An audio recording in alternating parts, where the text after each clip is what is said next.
Deve fazer uma semana desde a última gravação. Não que datas importem agora. Nada mais importa.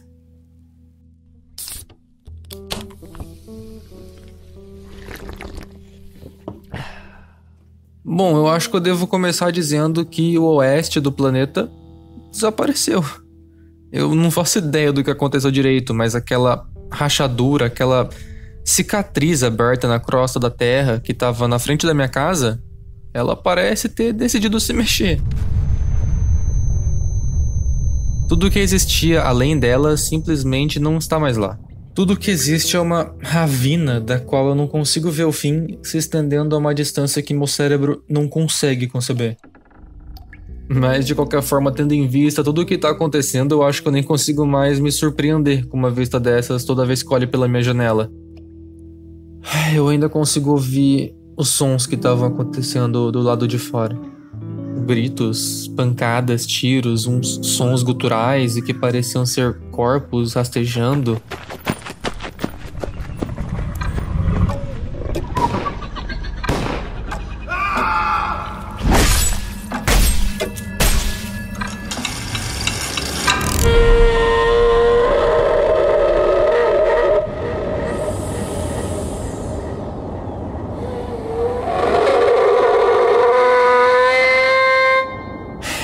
Parecia que eu tava no próprio inferno.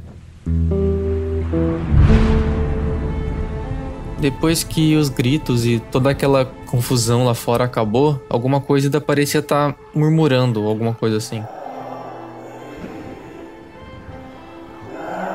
Eu enrolei o máximo que pude, torcendo para que aquilo acabasse logo e eu pudesse fingir que nunca tinha acontecido. Mas não parou.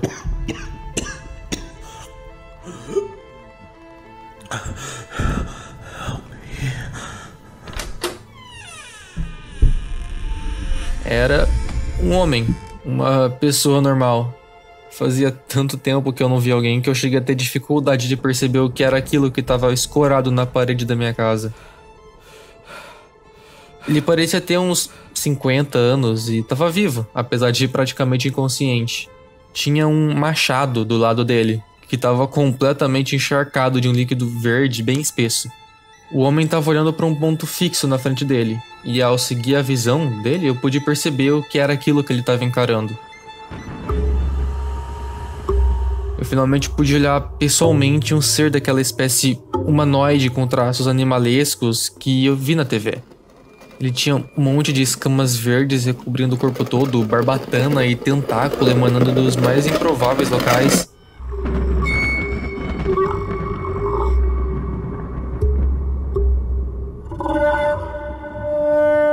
Felizmente aquilo estava morto, caído no chão enquanto um líquido estranho emanava da cabeça que estava cortada pela metade. Alguns dias depois, o homem que eu havia levado para dentro de casa, ele acordou.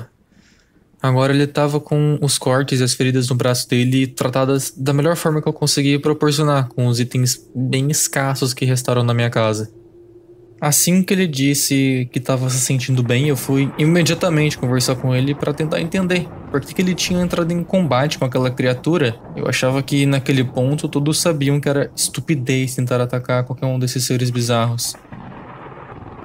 Além disso, ele estava usando um traje que não parecia pertencer a um cidadão comum. Era uma espécie de farda militar, mas parecia muito mais resistente e possuía um símbolo inscrito nela que eu nunca havia visto. Mas de qualquer forma eu sabia que eu ia acabar gravando sobre isso em algum momento, então eu imaginei que seria mais fácil simplesmente deixar o gravador próximo da gente enquanto a gente conversava. Eu não sei porquê, mas a gravação parece ter alguns ruídos estranhos de fundo, algumas distorções nas vozes. Eu não tenho tempo pra verificar o motivo disso agora, então, sei lá, eu vou só anexar o trecho à gravação atual.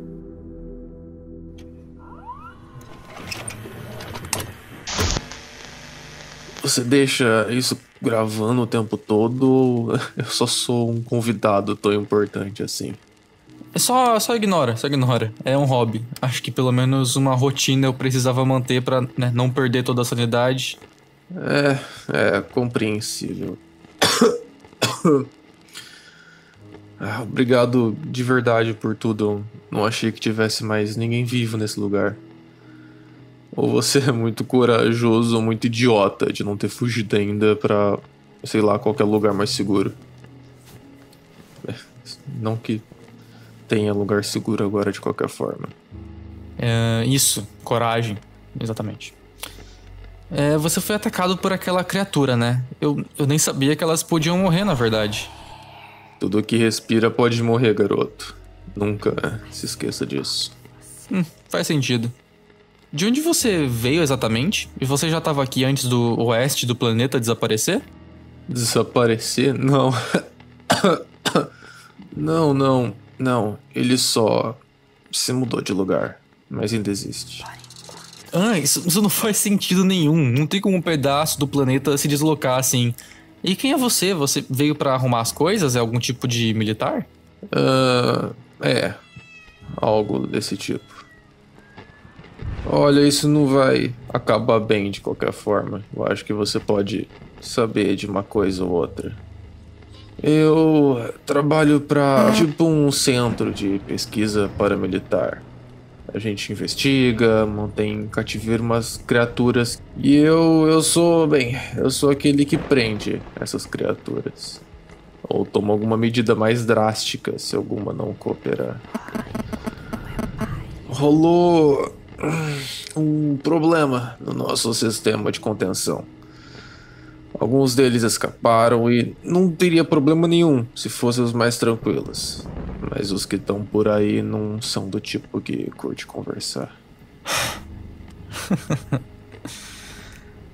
Supondo que isso seja verdade e não uma alucinação de alguém no seu estado, o que isso significa exatamente? Tem como fazer as coisas voltarem ao normal? É isso que você quer dizer? Não tem por que eu mentir pra você, garoto. Mas você acredita se quiser ou não, não faz diferença nenhuma pra mim. E não tem mais como voltar. Acabou tudo. E o que acontece agora? A gente vai organizar as coisas, vai conter as criaturas, a gente tem a tecnologia pra recriar tudo se quiser. É claro que vai levar um tempo, mas é melhor ter que ficar tudo nessa merda, você não acha? Meu Deus, você é mais louco do que eu achava. Eles entraram na sua cabeça, né? Eles estão te fazendo dizer isso. E eu achava que eu era o louco aqui. Refazer memórias. Como se as pessoas fossem simplesmente esquecer o que aconteceu aqui.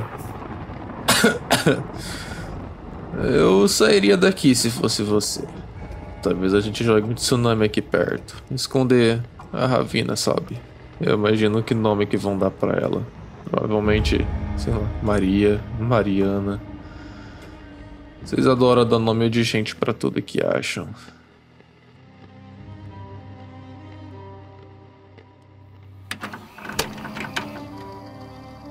Eu não sei se ele era louco ou não, se eles já haviam tomado conta da mente do coitado.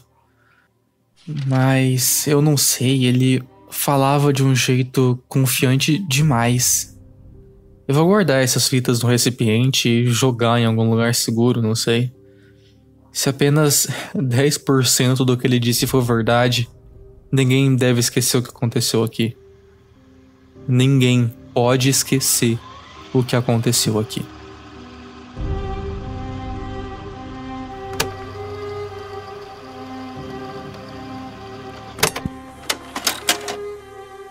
Os cientistas ficaram perplexos ao ouvirem a gravação. Alguns não conseguiam mais falar. Outros não conseguiam conter a própria língua.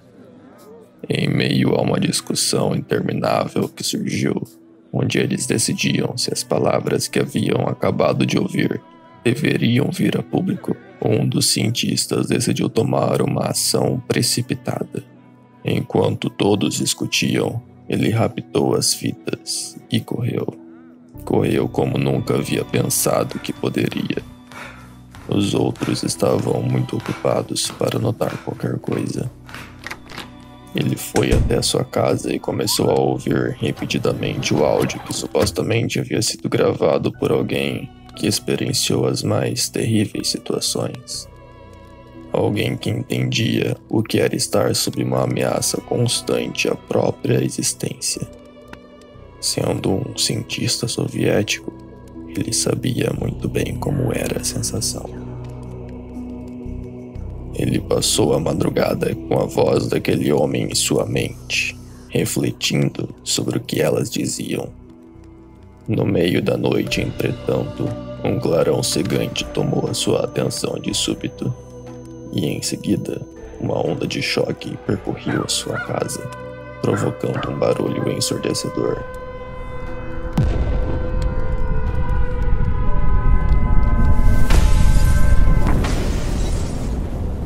O clarão emanava de onde antes estava sob a janela.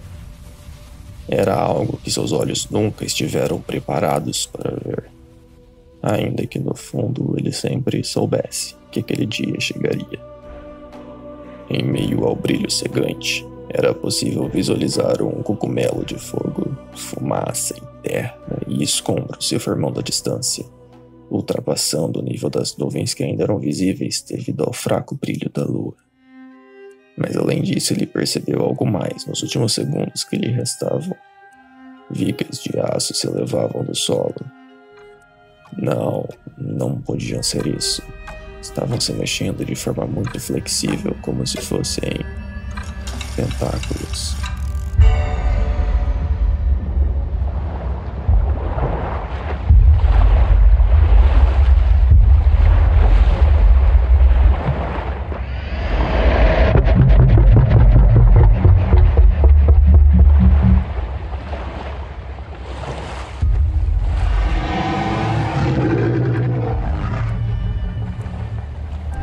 Inúmeros tentáculos que se erguiam do chão em direção aos céus por todo lugar que sua visão alcançava.